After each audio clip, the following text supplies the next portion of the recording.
नमस्कार साथियों, आपके अपने कांवत क्लासेस 20 चैनल पर हार्दिक स्वागत है। साथियों, मैं विनोद कांवत रीट लेवल 1 और लेवल 2 दोनों के लिए एक महत्वपूर्ण क्लास लेकर आया हूँ। साथियों, ये एक मॉडल पेपर के रूप में है। इसका हम व्याख्यात्मक एनालिसिस करवाएंगे और RSSB द्वारा जितने भी प्रश्न पूछे गए हैं उन सभी को आपको यहाँ पर व्याख्यात्मक हल देखने को मिलेंगे। तो सारे प्रश्न एग्जाम दृष्टि से काफ़ी इंपॉर्टेंट हैं और एग्जाम में किस तरह के प्रश्न आते हैं उन सभी पर हम डिस्कस करेंगे। तो ज़्यादा समय न गवाए, चलते हैं आज के पहले प्रश्न पर। साथियों, जो पहला प्रश्न दिया गया है वो है, फतेह सागर झील राजस्थान के किस जिले में स्थित है। पहला ऑप्शन इसमें दिया गया है बूंदी, दूसरा ऑप्शन है उदयपुर, तीसरा ऑप्शन है अजमेर, चौथा ऑप्शन है राजसमंद। पाँचवा जो ऑप्शन होता है साथियों, ये एक ऐसा ऑप्शन है जो तब भरना है जिसका हमको प्रश्न का आंसर पता नहीं होता है, तो उसमें ई ऑप्शन आपको भरना होता है। तो हमको चार ऑप्शन है, इनमें से उत्तर देना है। तो इसका जो सही जवाब है साथियों वो कौन सा ऑप्शन है? करेक्ट आंसर इसका है बी, उदयपुर। साथियों, फतेह सागर झील कहाँ पर है? उदयपुर ज़िले में। अब साथियों, आपसे ये पूछा जा सकता है कि फतेह सागर झील का जो निर्माण करवाया था वो किसने करवाया था। तो साथियों, महाराजा जयसिंह जयसिंह ने इसका निर्माण करवाया था। सर्वप्रथम महाराजा जयसिंह ने 1678 ईस्वी में, ठीक है, 1678 में जयसिंह ने इसका निर्माण करवाया था फतेह सागर झील का।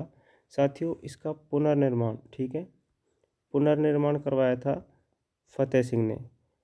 अगर बात करें जय सिंह की, तो उस समय जय सिंह ने जब निर्माण करवाया था तो वो करवाया था देवाली तालाब का। साथियों, किसका? देवाली तालाब के रूप में इसका निर्माण करवाया था। लेकिन जब पुनर्निर्माण करवाया था महाराज फतेह सिंह ने 1888 के आसपास, तो साथियों इसका नाम कनाट बांध रख दिया गया था। क्या नाम रखा था? कनाट बांध। और एक कनाट बांध क्यों रखा गया था? क्योंकि जो महारानी विक्टोरिया का पुत्र था ड्यूक ऑफ कनाट, उसने यहाँ पर यात्रा की थी, तो उसको चिन्हित करने के लिए कनाट बांध का नाम रखा गया था इस झील का। बाद में ये फतेह सागर के नाम से जानी गई थी। तो ये महत्वपूर्ण फैक्ट हैं जो एग्जाम में पूछा जा सकता है। आपसे पूछा जाएगा कि देवाली तालाब किस झील को कहा जाता था। तो साथियों, देवाली तालाब फतेह सागर झील है, इसे ही कहा जाता था, जो जय सिंह ने इसका निर्माण करवाया। बाद में पुनर्निर्माण में साथियों फतेह सिंह ने करवाया 1888 में। उसको कनाट बांध के नाम से जाना गया था और ये साथियों उदयपुर जिले में स्थित है। चलते हैं नेक्स्ट प्रश्न पर। साथियों, नेक्स्ट जो प्रश्न दिया गया है वो पूछा गया है कि राजस्थान का कौन सा वन जीव अभ्यारण्य क्षेत्रफल में सबसे बड़ा है। मरु राष्ट्रीय उद्यान पहला ऑप्शन इसमें दिया गया है, दूसरा ऑप्शन है सरिस्का, तीसरा ऑप्शन है माउंट आबू, चौथा ऑप्शन है केवलादेव। तो साथियों, कौन सा राष्ट्रीय उद्यान है, कौन सा अभ्यारण्य है जो सबसे बड़ा है? वन जीव अभ्यारण्य की हम बात करें तो साथियों सबसे बड़ा वन जीव अभ्यारण्य है वो है राष्ट्रीय मरु उद्यान जैसलमेर। कहाँ पर स्थित है ये? जैसलमेर बाड़मेर जिले में इसका क्षेत्रफल फैला हुआ है साथियों। और 3162 किलोमीटर इसका क्षेत्रफल है। साथियों, कितना है? 3162 वर्ग किलोमीटर एरिया इसका क्षेत्रफल है साथियों। और ये राजस्थान का सबसे बड़ा वन्यजीव अभ्यारण्य है। दोस्तों, राष्ट्रीय मरु उद्यान की जो प्रसिद्धि है वो है कि इसमें सेवण घास इसकी प्रमुख घास है साथियों। एग्जाम में पूछा जाता है कि सेवण घास किस अभ्यारण्य में पाई जाती है, किस जिले में पाई जाती है सर्वाधिक, तो वो है जैसलमेर के राष्ट्रीय मरु उद्यान में। एक साथियों गोडाउन गोडाउन जो प्रसिद्ध है वो राष्ट्रीय मरु उद्यान जैसलमेर की प्रसिद्ध है। एक साथियों यहाँ का आकलूड फॉरेस्ट पार्क, जिसको जीवाश्म ईंधन बोलते हैं, तो जीवाश्म भी इसमें ही प्रसिद्ध है, जीवाश्म जिसको हम बोलते हैं। तो साथियों, ये फैक्ट हैं एग्जाम में सीधे पूछे जाते हैं, काफ़ी इम्पोर्टेंट है। तो बढ़ते हैं नेक्स्ट प्रश्न पर। साथियों, अगला प्रश्न काफ़ी अच्छा है और एग्जाम में ऐसे प्रश्न आपको देखने को मिल सकते हैं। नेक्स्ट जो प्रश्न है साथियों ये है, सूची 1 को सूची 2 के साथ मिलान करना है। फर्स्ट सूची इधर है, सेकंड सूची ये रही। साथियों, राजस्थान के एक तरफ लोक नृत्य दिए गए हैं और एक तरफ उनसे संबंधित जिले को हमको मिलान करना है। तो इसमें जो पहला है साथियों गुड़ला गुड़ला एक लोक नृत्य है। ये साथियों राजस्थान के किस जिले से संबंधित है? तो गुड़ला नृत्य होता है साथियों राजस्थान के जोधपुर जिले का प्रसिद्ध है। कहाँ का प्रसिद्ध है? जोधपुर का। वेरी इंपॉर्टेंट प्रश्न है साथियों और काफ़ी महत्वपूर्ण प्रश्न है। ऐसा प्रश्न आपको एग्जाम में देखने को मिल सकता है कि गुड़ला लोक नृत्य है वो राजस्थान के किस जिले से संबंधित है। बात करें अग्नि नृत्य की, तो साथियों अग्नि नृत्य राजस्थान के कतरी असर क्षेत्र से संबंधित है, जो बीकानेर जिले में पड़ता है। तो अग्नि नृत्य किस शहर से संबंधित हो गया? बीकानेर से। ढोल नृत्य की अगर बात करें तो ढोल नृत्य साथियों जालोर का, कहाँ का है? जालोर का प्रसिद्ध लोक नृत्य है। और बच्चा हमारा जो बम रसिया लोक नृत्य है वो है भरतपुर का। तो ये साथियों प्रसिद्ध लोक नृत्य थे जिनका हमने मिलान किया है। अब इनका हमको साथियों चूज करना है कि कौन सा आंसर सही है। नीचे इसमें ऑप्शन दिए गए हैं, उपयुक्त ऑप्शन यहाँ से हमको चुनना है। तो साथियों इसका जो करेक्ट आंसर होने वाला है वो है बी ऑप्शन। ठीक है, बी ऑप्शन इसका बिल्कुल सही उत्तर होगा। साथियों इस तरह के प्रश्न आपको रीट लेवल 1 और लेवल 2 ऐसे एग्जाम में आपको ज़रूर देखने को मिलेंगे और काफ़ी महत्वपूर्ण प्रश्न भी हैं।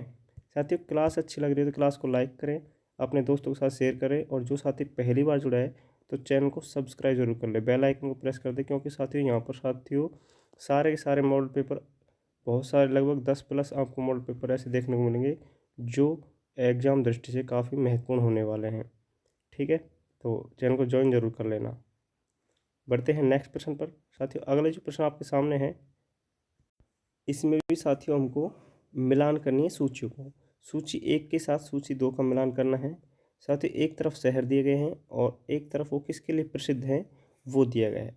अब सबसे पहले हम बात करें साथियों बांसवाड़ा ज़िले की, तो बांसवाड़ा जो ज़िला है राजस्थान का वो किसके लिए प्रसिद्ध है? तो साथियों बांसवाड़ा जो ज़िला है वो स्वर्णिम द्वीपों का शहर, इसको 100 द्वीपों का शहर भी कहते हैं साथियों, और स्वर्णिम द्वीपों का शहर भी कहते हैं। तो ये बहुत अच्छा फैक्ट है, एग्जाम दृष्टि से पूछा जा सकता है, इनको हमको याद रखना है। भीलवाड़ा किसके लिए प्रसिद्ध है?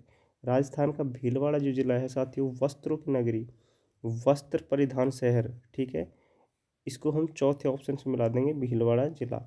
जालोर की बात करें साथियों, जालोर का अभी हमने ढोल नृत्य पढ़ा था। अब किसके कारण प्रसिद्ध है ये? तो जालोर का साथियों क्या फेमस है? ग्रेनाइट, इसलिए इसे ग्रेनाइट शहर कहा जाता है। ठीक है, क्या कहा जाता है? ग्रेनाइट शहर।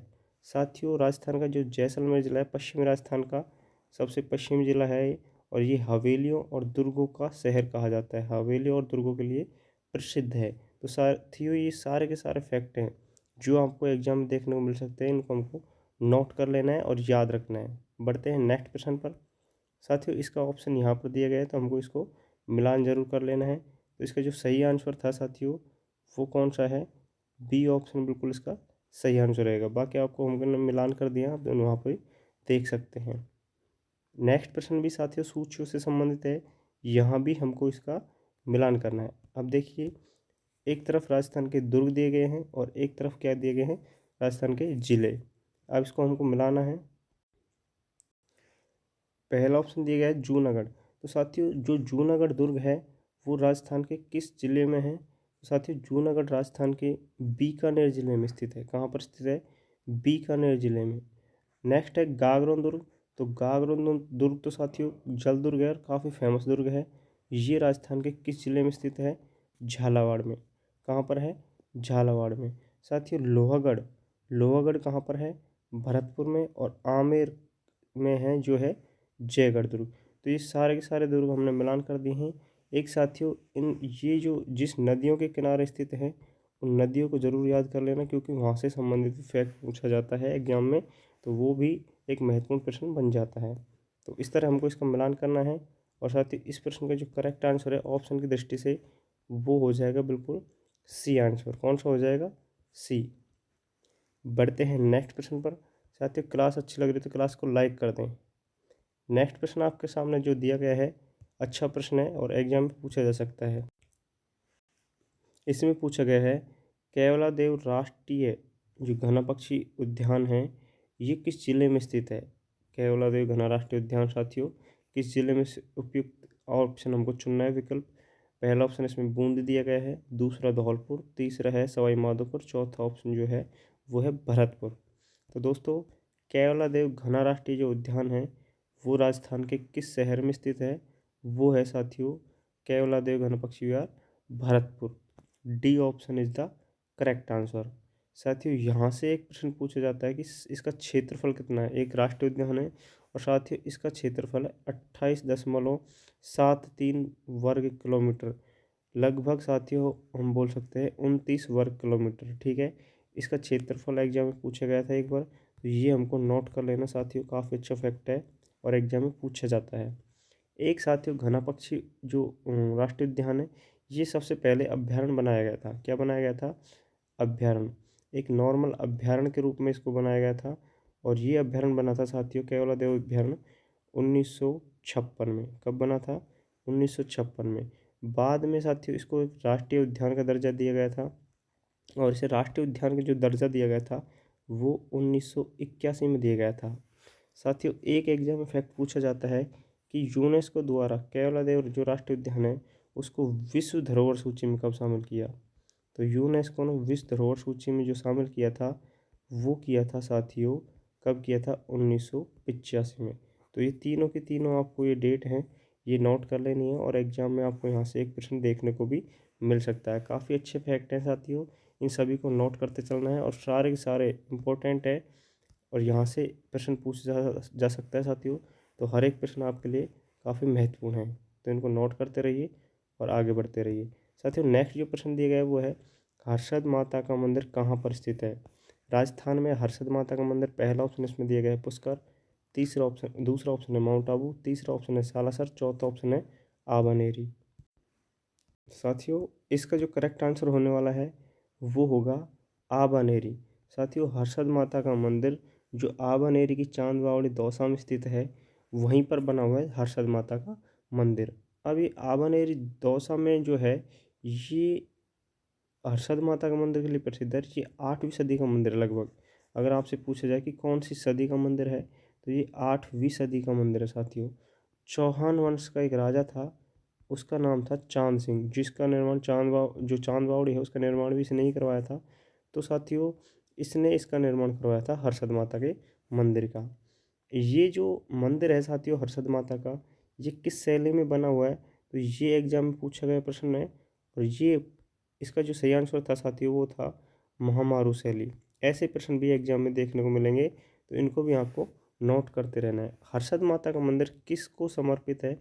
तो साथियों ये फैक्ट भी पूछा जाए तो आपको बताना है विष्णु जो भगवान है साथियों उनसे या उनको समर्पित है ये कुछ फैक्ट हैं जो हर्षद माता से संबंधित एग्जाम पूछे गए थे या पूछे जा सकते हैं। साथियों आप इसको नोट कर सकते हैं क्योंकि हर प्रश्न आपको एक एक प्रश्न आपके लिए एग्जाम दृष्टि काफ़ी महत्वपूर्ण है।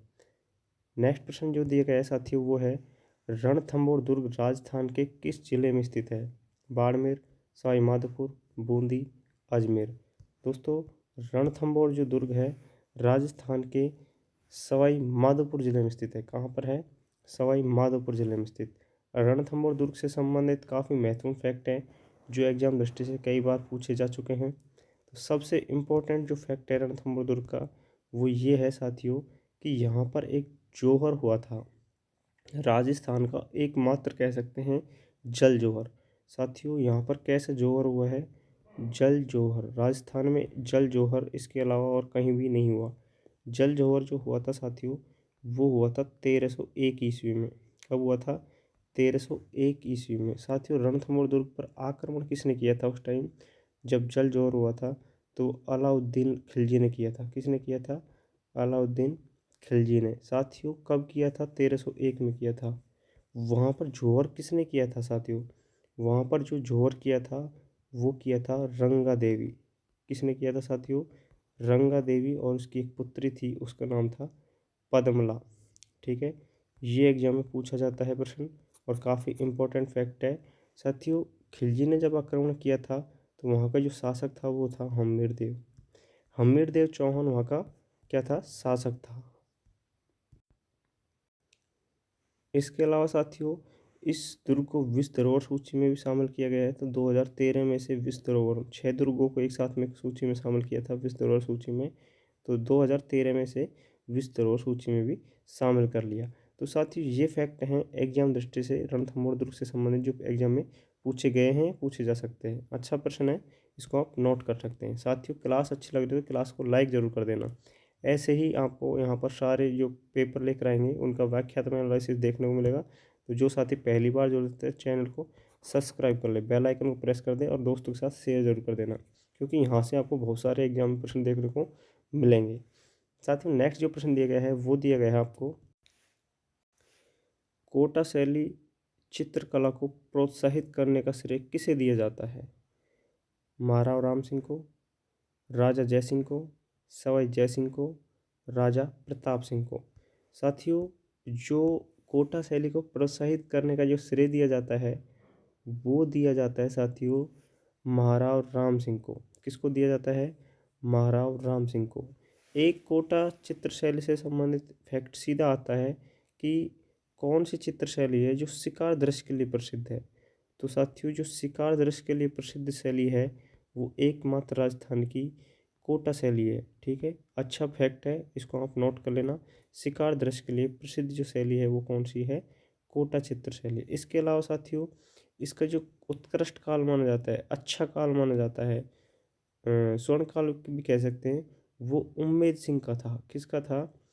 उम्मेद सिंह का। और एग्जाम में प्रश्न पूछा भी गया था कि उत्कृष्ट काल जो रहा था कोटा चित्र शैली में वो उम्मेद सिंह प्रथम का रहा था। साथियों, किसका रहा था? उम्मेद सिंह प्रथम का। तो आप इसको भी नोट कर सकते हैं, अच्छा फैक्ट है। बढ़ते हैं नेक्स्ट प्रश्न पर। अगला आभूषण से संबंधित प्रश्न दिया गया है और रीट में भी आपको ऐसे प्रश्न जरूर देखने को मिलेंगे। राजस्थान में हुसली आभूषण रिक्त स्थान में पहना जाता है। तो जो हंसली या हुसली है साथियों, इसको हंसली भी कहते हैं, ये किस अंग में पहना जाता है महिलाओं द्वारा? पैर में, हाथ में, कान में या फिर गले में?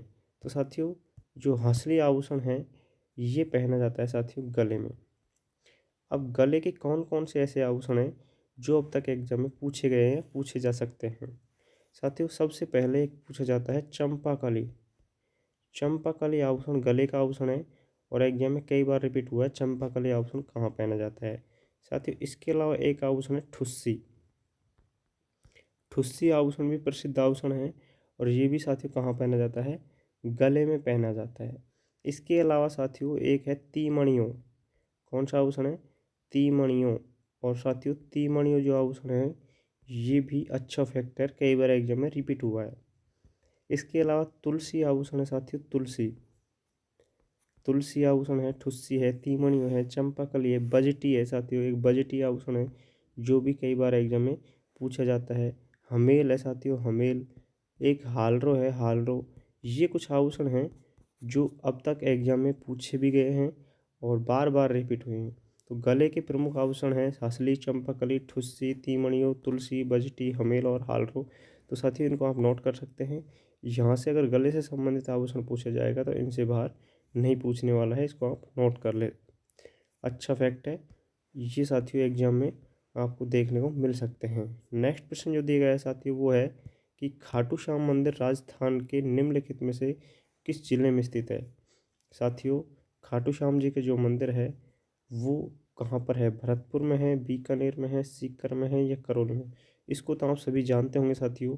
खाटू श्याम जी का जो मंदिर है, प्रसिद्ध मंदिर, वो है रेवासा, रिंगस मोड़, सीकर। ठीक है, सी ऑप्शन इसका बिल्कुल करेक्ट आंसर होने वाला है। ये साथियों जो खाटू श्याम जी है, महाभारत काल की अगर बात करें तो उस समय बर्बरीक के नाम से ये प्रसिद्ध थे। किस नाम से समर्पित थे? बर्बरीक नाम से। तो ये भी एग्जाम में पूछा गया था एक बार, तो इसको भी आप नोट कर लें। बढ़ते हैं नेक्स्ट प्रश्न पर। साथियों, जिस भी साथी ने हमारा टेलीग्राम चैनल ज्वाइन नहीं किया है तो इसका लिंक आपको डिस्क्रिप्शन में देखने को मिलेगा। आप वहां पर इंस्टा आईडी और टेलीग्राम दोनों को ज्वाइन कर लें, क्योंकि वहां पर साथियों काफ़ी महत्वपूर्ण प्रश्न आपको देखने को मिलेंगे जो रीट लेवल 1 और लेवल 2 दोनों में एग्जाम में आ सकते हैं। तो साथियों, जिस भी साथी ने ज्वाइन नहीं किया है तो उसको ज्वाइन कर लेना। नेक्स्ट प्रश्न जो है साथियों वो है, जयपुर में जंतर मंतर खगोलीय जो वेधशाला है वो किसने निर्मित की थी? पहला ऑप्शन दिया गया है राजा मान सिंह, दूसरा ऑप्शन है राजा ईश्वर सिंह, तीसरा ऑप्शन है इसमें महाराजा सवाई जय सिंह द्वितीय और चौथा ऑप्शन है महाराजा प्रताप सिंह। तो दोस्तों, जंतर मंतर जो खगोलीय वेधशाला है उसका निर्माण करवाया था महाराजा सवाई जय सिंह द्वितीय ने। किसने करवाया था? महाराजा सवाई जय सिंह द्वितीय ने। साथियों, जंतर मंतर जो वेधशाला है ये 18वीं सदी की वेधशाला है। इसका निर्माण हुआ था 18वीं सदी में, यानी 1727 से 1734 के बीच में 1734 के बीच में इसका निर्माण करवाया गया था। और दोस्तों इसका जो निर्माण करवाया था वो खगोलीय पिंड है उनका अध्ययन करने के लिए इसका निर्माण करवाया गया था। साथियों जंतर मंतर सम्राट घड़ी के नाम से जानी जाती है। सूर्य घड़ी इसको कहते हैं। दुनिया की सबसे बड़ी घड़ी है। क्या है? दुनिया की या विश्व की सबसे बड़ी घड़ी। ठीक है, ये प्रश्न भी आपको एग्जाम में देखने को मिल सकता है, इसको भी आप याद रखें। अच्छा फैक्ट है। चलते हैं नेक्स्ट प्रश्न पर। साथियों कैसे लग रहे हैं प्रश्न आप कमेंट करके ज़रूर बताना, और अगर अच्छे लगे तो हमको नेक्स्ट आपको जो वीडियो है उसको और भी शानदार तरीके से लेकर आएंगे। ये प्रश्न में पूछ रहा है साथियों, निम्नलिखित में से किस नदी के किनारे शेरगढ़ दुर्ग अवस्थित है? पहला ऑप्शन है परवन, दूसरा ऑप्शन है लूनी, तीसरा ऑप्शन है साबरमती, चौथा ऑप्शन है माही। तो दोस्तों जो शेरगढ़ दुर्ग है राजस्थान का, वो किस नदी के किनारे है? तो वो साथियों है अपनी परवन नदी। ठीक है, इंपॉर्टेंट प्रश्न है। शेरगढ़ दुर्ग कहाँ पर स्थित है, ये आपको कमेंट करके ज़रूर बताना है। साथियों शेरगढ़ दुर्ग कहाँ पर स्थित है। पढ़ते हैं नेक्स्ट प्रश्न पर। अगला जो प्रश्न दिया गया है वो है, सिलिसेड बांध जो है निम्नलिखित में किस शासक द्वारा निर्मित किया गया था? पहला ऑप्शन इसमें दिया गया है महाराजा बख्तावर सिंह, दूसरा ऑप्शन है महाराजा भगत सिंह, तीसरा ऑप्शन है माधव सिंह, और चौथा ऑप्शन है महाराजा विजय सिंह। तो दोस्तों जो सिलिसेड, इसको सिलिसेड भी कहते हैं, सिलिसेड बांध या झील जो है इसका निर्माण करवाया था महाराजा विनय सिंह ने। किसने करवाया था? महाराजा विनय सिंह ने। साथियों इसका जो निर्माण विनय सिंह ने करवाया था वो शीला देवी, जो महारानी शीला देवी है, रानी शीला देवी है, उसके नाम पर इसका नामकरण हुआ था सिलिसेड झील का। साथियों ये 1845 के आसपास इसका निर्माण हुआ था। और ये जो अलवर शहर है साथियों, यहाँ पर जल आपूर्ति के लिए इसका निर्माण करवाया गया था। तो ये फैक्ट आपको याद रखना है, विनय सिंह ने इसका निर्माण करवाया था। बढ़ते हैं नेक्स्ट प्रश्न पर। दोस्तों नेक्स्ट जो प्रश्न दिया गया है वो भी काफ़ी अच्छा प्रश्न है। विश्व का एकमात्र ब्रह्मा मंदिर निम्न में से किस स्थान पर स्थित है? भानगढ़, सरिस्का, पुष्कर, बारा। तो दोस्तों विश्व का एकमात्र ब्रह्मा मंदिर है और जो प्रसिद्ध मंदिर है वो कहाँ पर स्थित है, ये आपसे पूछा गया है। तो इसका जो करेक्ट आंसर है साथियों वो है पुष्कर अजमेर का। जो ब्रह्मा मंदिर है साथियों विश्व का एकमात्र प्रसिद्ध, वो है पुष्कर अजमेर का। इसके अलावा भी ब्रह्मा मंदिर हैं जो साथियों एग्जाम में पूछे जाते हैं, वो है छींच ब्रह्मा। छींच ब्रह्मा जो मंदिर है वो कहाँ पर है? तो साथियों वो है बांसवाड़ा में। कहाँ पर है? छींच ब्रह्मा का मंदिर बांसवाड़ा में। एक खेतेश्वर ब्रह्मा है। ठीक है, खेतेश्वर ब्रह्मा। और ये खेतेश्वर ब्रह्मा जी की मंदिर है ये आसोत्रा। और आसोत्रा कहाँ पड़ता है? राजस्थान में। तो ये आपको पता होना चाहिए, आसोत्रा बाड़मेर ज़िले में स्थित है। साथियों ये फैक्ट अच्छा है और आप इसे नोट भी कर सकते हैं, और एग्जाम में आपको ऐसे प्रश्न देखने को ज़रूर मिलेंगे। सारे के सारे प्रश्न आरएसएसबी बोर्ड द्वारा पूछे गए प्रश्न हैं।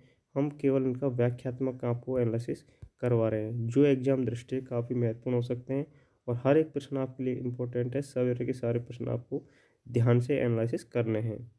नेक्स्ट प्रश्न जो दिया गया है दोस्तों वो पूछा गया है, बागोर मध्य पाषाण स्थल राजस्थान के निम्नलिखित में से किस जिले में स्थित है? पहला ऑप्शन भीलवाड़ा, दूसरा ऑप्शन जोधपुर, तीसरा ऑप्शन उदयपुर, चौथा ऑप्शन है अजमेर। तो बागोर जो सभ्यता है मध्य पाषाण में स्थित। साथियों इसका जो स्थल है, प्रमुख प्रसिद्ध स्थल जहाँ पर ये स्थित है वो राजस्थान के किस जिले में है? तो वो है साथियों राजस्थान के भीलवाड़ा ज़िले में। कहाँ पर है? राजस्थान के भीलवाड़ा ज़िले में स्थित है।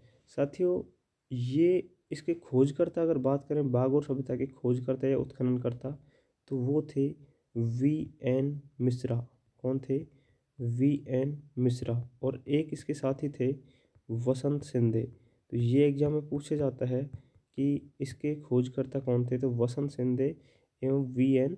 शर्मा, ये दोनों के दोनों ने इसका उत्खनन कार्य किया था लगभग 1967 से 70 के बीच। ठीक है, 1967 से 70 के बीच में। बागोर सभ्यता भीलवाड़ा में साथियों किस नदी के किनारे स्थित है? ये फैक्ट भी एग्जाम में पूछा जा सकता है। तो ये है कोठारी नदी के किनारे पर स्थित है। बागोर सभ्यता जो साथियों है वहाँ पर किसके अवशेष आपको देखने को मिले? तो पशुपालन के साथियों प्राचीन अवशेष देखने को मिले यहाँ पर। किसके? पशुपालन के प्राचीन अवशेष। और मानव दफनाने की वहाँ पर साथियों प्रथा थी। ठीक है, मानव को दफनाया जाता था उस, अगर हम सभ्यता की बात करें तो दफनाने के अवशेष अगर पूछा जाए, मानव दफनाने के अवशेष या पशुपालन के प्राचीन जो साक्ष्य मिले थे वो बाघ और सभ्यता के लिए प्रसिद्ध है। कोठारी नदी के किनारे स्थित है। वी एन मिश्रा और वसंत सिंधे ने इसका खोज किया था, उत्खनन कार्य किया था। अच्छे फैक्ट हैं, इनको आप नोट कर सकते हैं। बढ़ते हैं नेक्स्ट प्रश्न पर। साथियों क्लास कैसी लगी तो क्लास को कमेंट करके ज़रूर बताना और दोस्तों के साथ शेयर ज़रूर करना अगर अच्छी लगी हो तो। और जो साथी पहली बार चैनल पर आया है तो चैनल को ज्वाइन करना ना भूले। ठीक है, चैनल को सब्सक्राइब कर ले, बेल आइकन को प्रेस करके वीडियो शेयर करना। नेक्स्ट जो प्रश्न पूछा गया है कि वो है राजस्थान के कबीर के रूप में किसे जाना जाता है। तो ये तो आप सभी जानते हैं साथियों, राजस्थान का जो कबीर है वो हमारे दादू दयाल जी हैं, जो दादू संप्रदाय के प्रवर्तक रहे हैं। दादू जी दादू संप्रदाय के प्रवर्तक हैं साथियों। दादू जो संप्रदाय है वो साथियों, इसकी प्रधान पीठ आपको बतानी कहाँ पर है। अगर ये प्रश्न पूछा जाए कि दादू संप्रदाय की प्रधान पीठ कहाँ पर है तो साथियों वो है नारायणा में। और नारायणा क्षेत्र कहाँ पर है ये आपको कमेंट करके बताना है। राजस्थान किस शहर में स्थित है या किस जिले में स्थित है। अच्छा प्रश्न है। अगला प्रश्न पूछा गया कि संपूर्ण देश में रिक्त स्थान निर्वाचन क्षेत्रों में विभाजित है। जो संपूर्ण देश है कितने निर्वाचन क्षेत्रों में विभाजित है। तो इसका जो करेक्ट आंसर है साथियों वो है 543। कितनी सीटों पर है? 543। अच्छा प्रश्न है, इसको आप नोट कर सकते हैं। पढ़ते हैं नेक्स्ट प्रश्न पर। साथियों अगला है कि भारत के जो निर्वाचन आयोग है उसकी अध्यक्षता जो है वो कौन करता है। प्रधानमंत्री करता है, भारत के प्रधान न्यायाधीश करते हैं, गृह मंत्री करता है या मुख्य निर्वाचन आयुक्त करता है। तो दोस्तों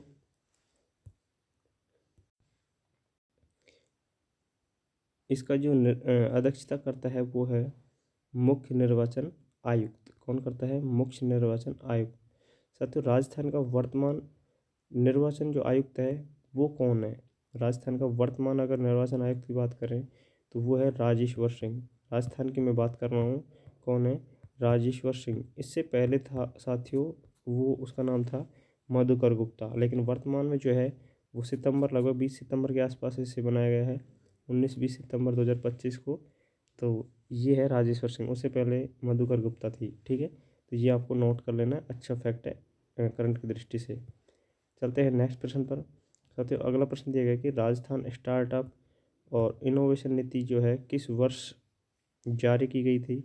तो राजस्थान स्टार्टअप इनोवेशन नीति की गई थी 2018 में, 2019 में, 2020 में या 2017 में। तो दोस्तों इसका जो करेक्ट आंसर होने वाला है वो है 2019 में राजस्थान स्टार्टअप और इनोवेशन नीति को जारी किया गया था। ठीक है, अच्छा फैक्ट है, इसको आप नोट कर लेना। नेक्स्ट जो प्रश्न दिया गया है साथियों वो एक अच्छा प्रश्न है और ऐसे प्रश्न आपको रीट लेवल 1 या लेवल 2 में दोनों में देखने को मिल सकते हैं।